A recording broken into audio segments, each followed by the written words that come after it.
This week on Fat Rides, we attempt to take a 6-cylinder XA body shell and make it a V8 body shell. Well, I try anyway, we'll do my best.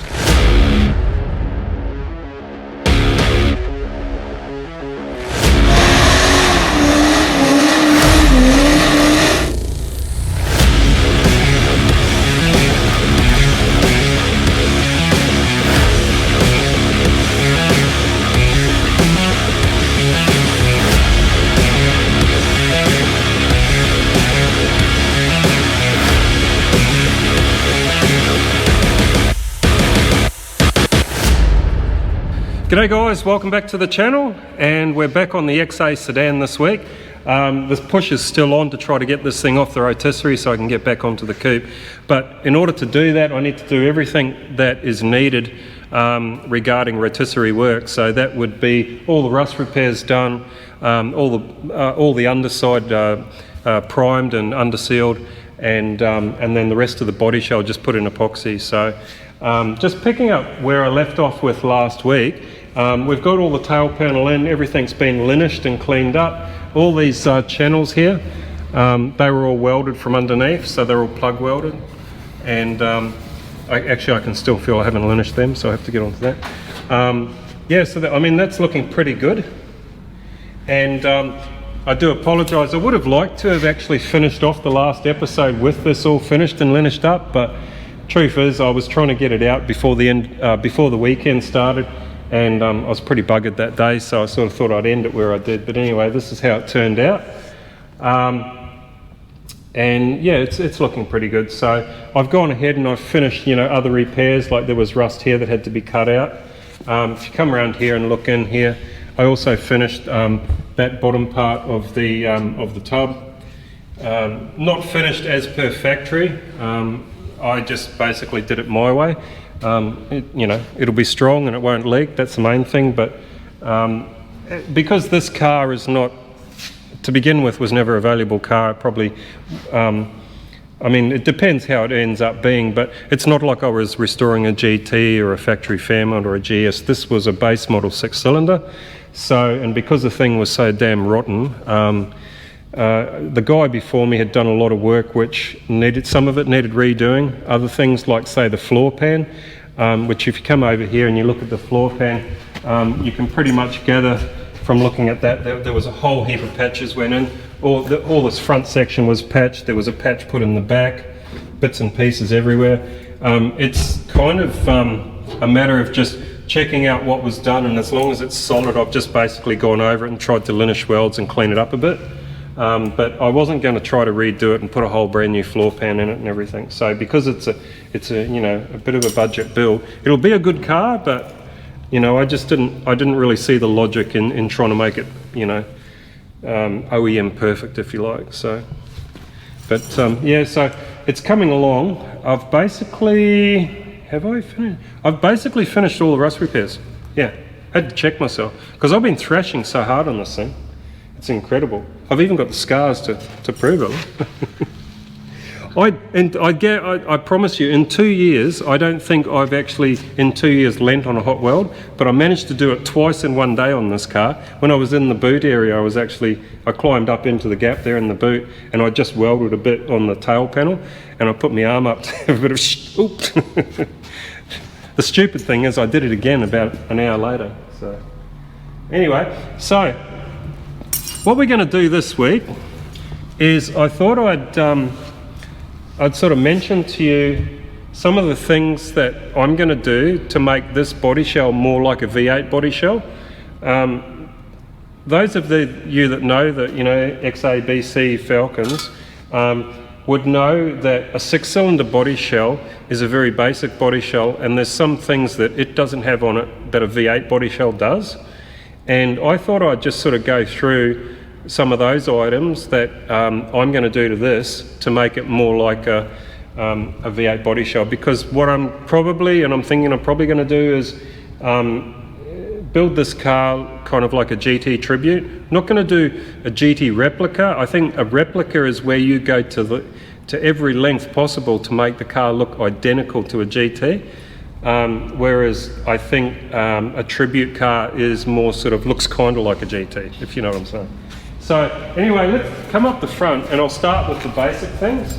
So the first thing is that your V8 car has is under your cross member. If it's a 6-cylinder car, it would normally just have a piece of flat metal, and your V8 car has this little sort of hump thing under your cross member. So I've added that. The other thing up front here is the radiator support. So that reinforcement in there, the V8 cars have that, but the 6-cylinders don't, so I've added that.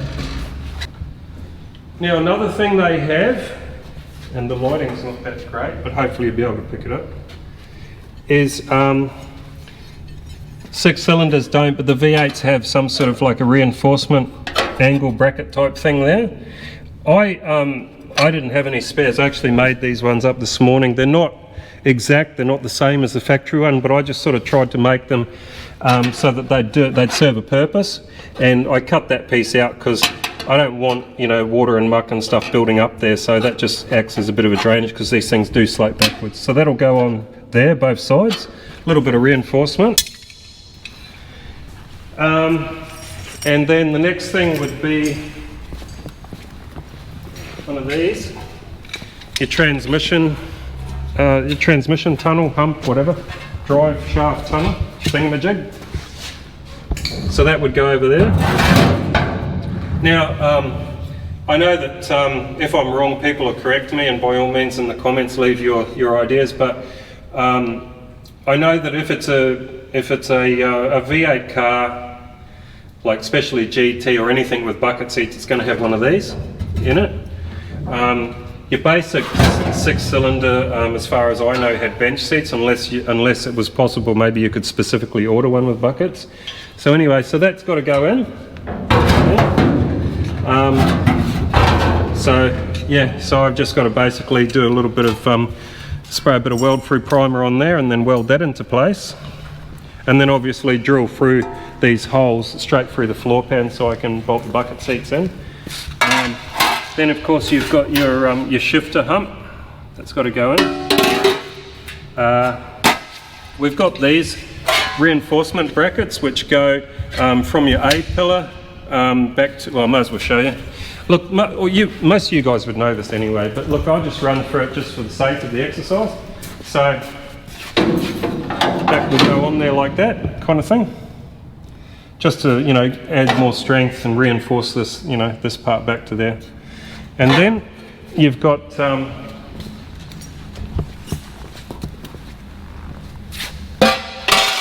I don't even know what to call these, chassis reinforcement thingamajig, I don't know, but that basically picks up from, I think, just behind the torque box. It goes up underneath your floor and that goes out to the sill, so they've got to be welded in. And finally we've got this little thing here, that's your diff bump stop. So, and right here on the floor pan you'll see the impression, 2 circular impressions. Well, they have to be drilled out because this is going to go on like that. And the reason they have to be drilled out is that little part there is threaded, and your diff bump stop actually bolts up to that, so it's just, you know, like a rubber bump stop, and so that's why you have to drill those out so the end of the bolt can go through. That will get welded on there. And what else? I guess the only other thing is with the floor pan, I want to replace this seat rail because it's a bit dodgy and there's a whole bunch of pinholes in the floor. I'm going to rip that off. I've got a spare one, a new one, so I might as well use it. I've already done that one, so I'll do this one. And once all that's done, we'll go ahead, give this a quick prep and seal it up in epoxy and put some stone guard on it. Well, probably do any seam seal that needs to be done, we'll do that and then spray the stone guard on. So yeah. So we may as well get on with it, and hope you enjoy. Okay, the first thing I'm going to do is fit this strengthening bracket in place, and we're also going to have to drill an extra hole for the bucket seats up front here. We're going to have to drill a hole up back as well, but for now I've already been around it with the texture and marked where it's going to go. That's just as a guide, because I'm going to spray through primer on there. But yeah, we've just got to drill holes now in these 6-cylinder floor pans. I don't know if you can see that in the camera very well, but there's a little indentation right there, and that's your guide where to drill your hole for your seat runner. So I'm going to go ahead and drill that out. That's an original one there, and they're probably a bit more than 13 mil, maybe 14 mil. So I'm just going to put just work up to a 13 mil drill bit, and yeah, we'll do both of them, and then we'll put a bit of primer on there, and then we'll weld that thing in place.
On to the next thing. I'll probably linish those a little bit, but that's all right for now.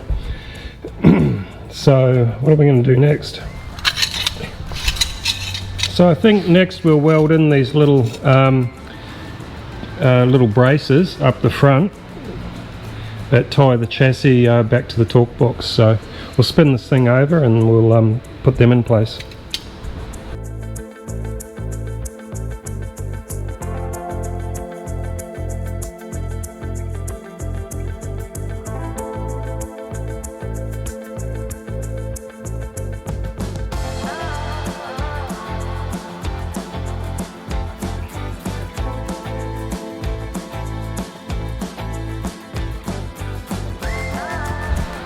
So now I'm going to jump onto these floor stiffener thingamajigs. Yeah, so they've got to go from between there and there. So that being the bottom of the torque box and that being the seat rail. So what I've found is that on your 6-cylinder, you've got all these bracketry things set up there for your handbrake. And on the V8, as you can see in these pictures taken from underneath my ute, which happens to be a V8 ute, you can see that all the handbrake system is actually built into these. So handbrake cable goes through that hole, comes out, is located there, and then your lever comes out here, it's attached on a pivot there. So all of that stuff's taken care of. So we don't need this. So in order to fit this, we have to butcher this. And we'll do it in a nice way, of course. And then the other thing is this little bracket here. As you can see in the picture, it's not in that position, but it's further forward and if the car was upside down like this one is, it would be, you would describe it as being vertical and not sloped like that one. So that's going to get hacked off as well, and I think we'll be able to reuse it because it looks slightly bigger than the one on the V8, not much, but maybe half an inch, slightly bigger. So that means that I can just basically hack it off and then reuse it, maybe just either fold or weld some tabs onto it, and then we'll hack off that and that. Then we should be able to should be okay to go ahead and fit this.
So now I've got all those old brackets ground off and looking nice. I've just discovered another problem, and I've got to tell you, it's a pain in the ass. That's meant to go in there like that, and that's all looking good. Problem being the floor. So as I've mentioned a couple of times, previous owner welded in some floor pans, which you can kind of see they're not meant for this car, or they're either that or they're just some cheap aftermarket thing. But I mean, you can see how the lines just, you know, stop right where the weld is, and yeah, nothing sort of matches, none of the patterns match or anything.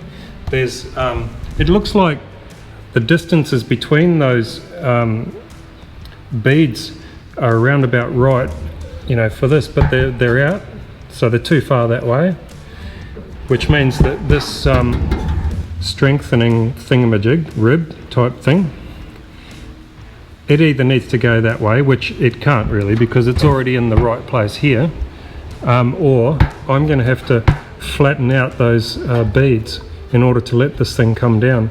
So that's probably what I'm going to have to do. And I think just to make it a bit easier, I might put a bit of heat on them, and then I can, you know, quickly stick a dolly underneath and just hammer them down. And it's not what I'd like, but there's not really much choice because this floor pan's just all wrong.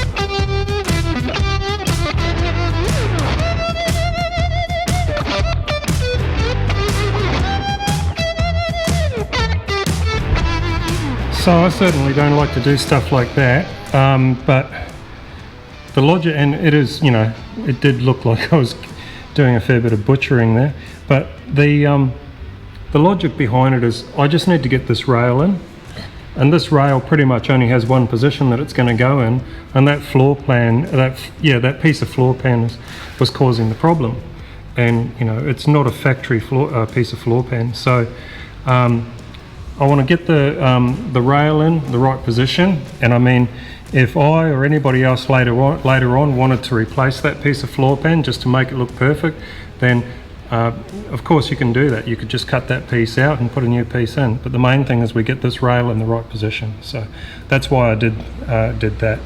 And why didn't I go to the trouble of cutting it out and putting a decent or the right piece of floor pan in? Because just doing so much work to this car, and it just doesn't justify it to me. I mean, the floor pan's solid. It's, you know, it's going to have the right amount of strength. It's not going to leak. It's going to be fine. So structurally, it's sound. And if it was, you know, a high value car, then yeah, I'd do that. But you know, this is not a GT. This is just a workshop project. So. Like I said, maybe later on I'll change my mind and I'll cut that piece of floor pan out, but for now I'd just be happy to get this rail in, get it sorted. So.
Alright, I've skipped ahead a few steps, apologise for that, but I just got a bit carried away.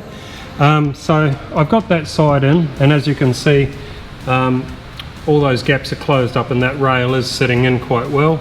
And I've jumped over and I've ripped off the old seat rail on this side, and I've just started putting it in place. Now, I don't have a perfect fit, of course, so I'm doing what I can. I either push it down, or if that doesn't work, then I'm just adding tech screws. You can see a couple of holes there where I've used the tech screw to pull it down nice and tight and snug.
So finally got this rail in on both sides, and I'm glad that's done because it was a real pain in the neck because of what was done with this floor pan patch here.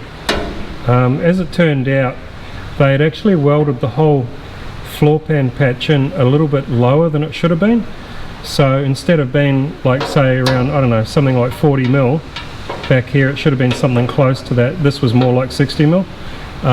And I'm just using that as an example because I didn't actually measure it, but I did look at the floor pan that I pulled out of the coupe, and yeah, it's meant to be more along the same sort of lines, like, you know, whatever that depth is there, it should be about the same there roughly, maybe slightly more because there's an angle on it, but nowhere near what it should have been. So that's why I had to basically beat it into submission, and I know it looked pretty rough, and it is pretty rough, but I just wanted to get the rails in and get them in the final position, and if I or anybody else wanted to change just that section of the floor pan later on, then they could, and still leave the rail intact where it is. So having said that, yes, I did beat it into submission, but I actually managed to beat it back out so that it pretty much matched up with the floor pan. Obviously those ribs don't match the rise, but where it comes to the rail, they're flattened off anyway. So that's that. Now, having said all of that, if you wanted to put these V8 rails into a 6-cylinder car and you had the original floor pans, then you would have no dramas at all. It'd just be simply a matter of fitting it in. So that was just the case that I had, but it wouldn't necessarily be the case for everybody. And then the next thing I'll do is I'll do the bump stop for the diff. And so as I mentioned in the beginning, we've got these little impressions, little circular impressions. I don't know how well it shows up on the camera. I'll go ahead and center punch them, and then I'll get a step drill, and I'll go ahead and drill them out, and then we'll weld that piece in.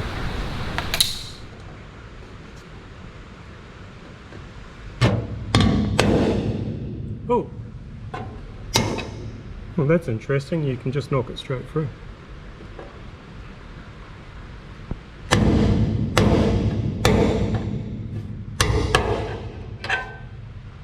Well, how about that?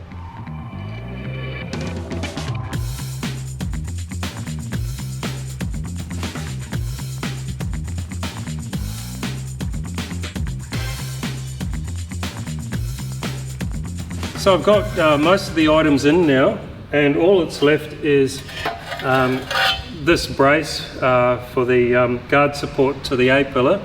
I'm not going to put these on. Actually, I'm missing one. I have to find, there'll be one around here somewhere, but basically I'm not going to put these on until I've actually coated the car in epoxy, because I want to get whatever's up in behind this all coated in epoxy. So I'll wait until the car's sprayed and then I'll attach these later.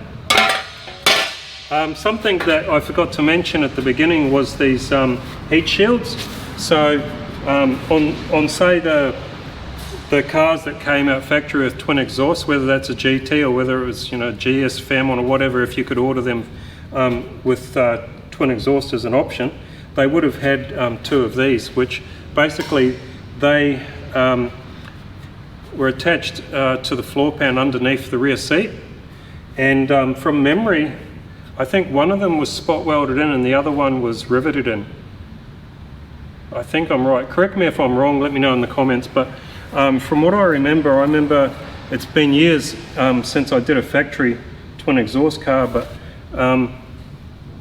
from what I remembered, that's what I saw. One was factory welded in, the other one was riveted in. So whether that was something that somebody did after or what, I don't know, but I saw it twice. So anyway, so because this is good, we're going to make this as a GT tribute.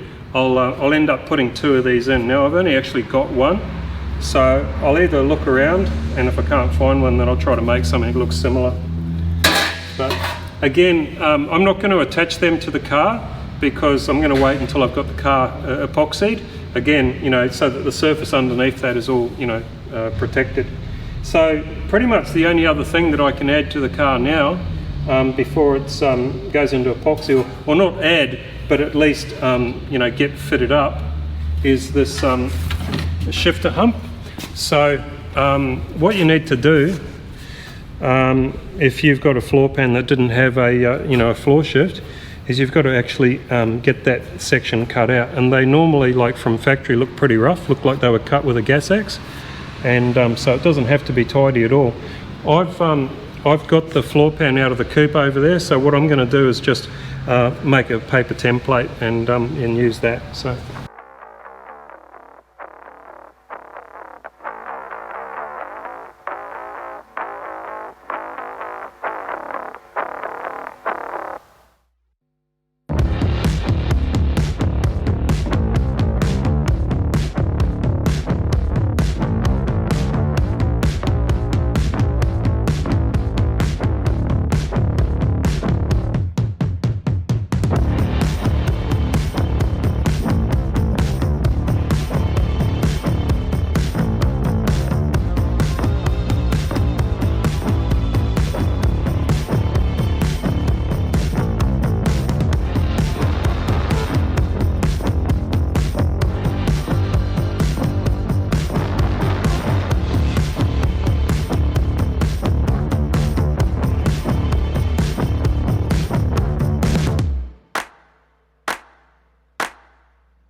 Alright, she looks nice and messy, just how Ford planned it.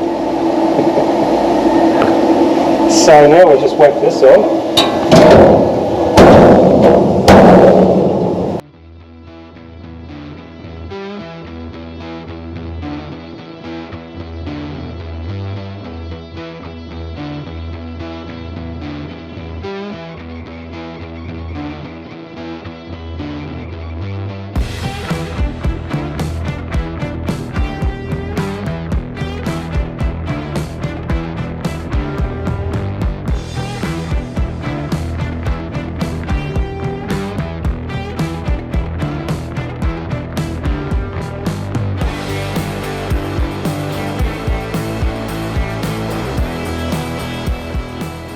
So this is just fed up obviously what you want to do before you go ahead and bolt those down, like if you're putting it in for, you know, for good, is put a whole bunch of sealer around it. You got to seal them up real good. But yeah, apart from that, as far as the car goes, we're done. Yeah, we're done.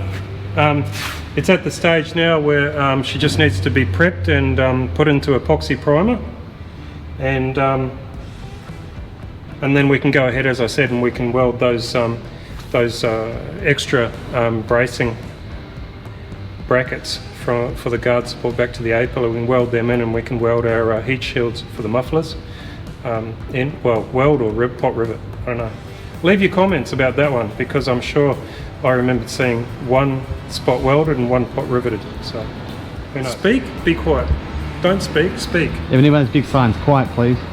Hey? If anyone's big signs like tennis, quiet please. Well, they're not going to read it.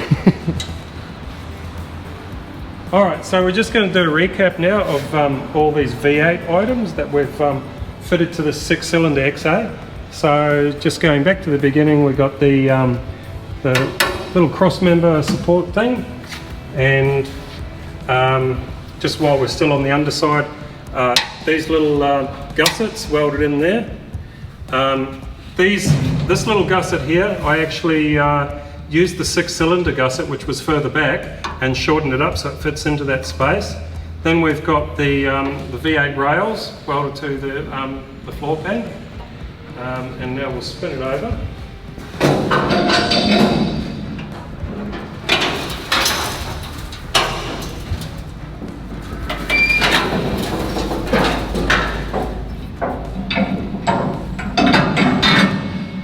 Alright, we've got the radiator support reinforcement, and then we've got this bracket here.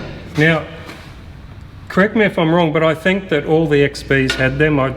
Whether it was a 6-cylinder or not, I think they actually had those. So, but with XAs, from what I understand, and I'm not an expert on XAs, but from what I understand, 6-cylinders didn't have them. But you know, your V8s like your GTs and whatnot, they actually had them for extra strength. Coming along, then we put this extra bracing in for the floor pan. Now again, I'm not 100% sure if that's only for a V8 or if that's just with any car fitted with bucket seats. We've gone and fitted our shifter hump, which again is probably an option. It's not necessarily V8, but it's any car that had a floor shift. So that's been done. Oh, I've already spun it over, but just stay there for a second.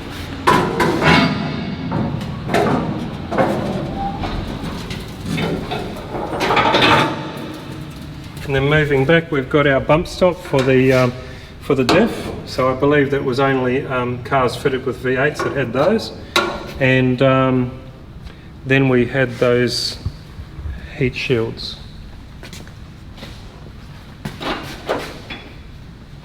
See that heat shield that Blake just sat on and bent. We have to straighten it now. Yeah. So your heat shields, basically, I don't know if this is a left or a right, to be honest with you, but they went in there like that, and there'd be one for that side, one for this side. If you had twin exhausts, that is. If you just had a single exhaust, then it would only be on the one side.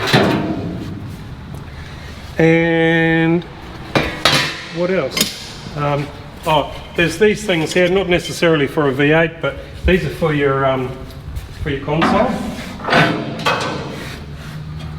So you've got a 6-cylinder body, and you want to fit, you know, floor shift and console, then not only do you need to get one of these humps and one of these brackets, but you're also going to need those things there. So I'm not welding them in until I actually pre-fit the console and everything, so I know exactly where they need to go.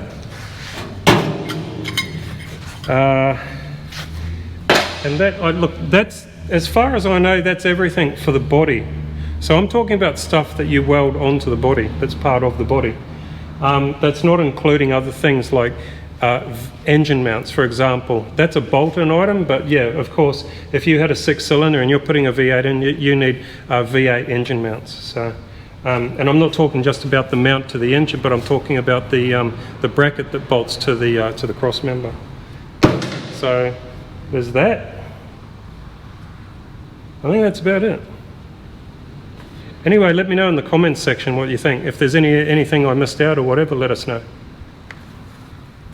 So that's it for this episode. Hope you enjoyed it, and if you did, please don't forget to like, share, and subscribe. Couldn't think what the other one was. Subscribe would be handy. Yeah, if you've got nothing else to do, just subscribe. And we'll give you lots more amateur car repairs.